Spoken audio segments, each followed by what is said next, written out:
Hey! Today I'm going to show you how to use curriculum tags in SpacesEDU.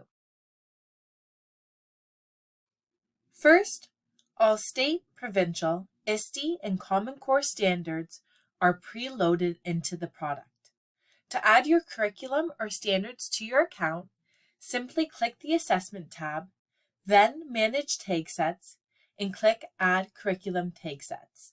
Search by state/province or school, and when you find the tag set you want to add, click Add Set. Once tags are added to your account, you can easily pre-tag activities with the outcomes you plan to teach for Universal Backward Design, or tag individual posts by clicking the tag icon. Once an activity or post is tagged, you can easily filter student work by that standard and leverage other awesome features like the Proficiency Report or Growth Book, making it easier than ever to review what has been taught, what requires reteaching, and how students are progressing in your class.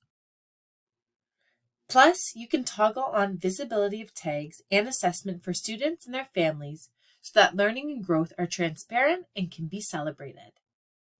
Need to add more tags to your account? From the Assessment tab, simply click Manage Tag Sets, then Add Curriculum Tag Sets. Find the tag set you want to add and click Add Set. This has been our introduction to curriculum tags. Now it's time for you to get started.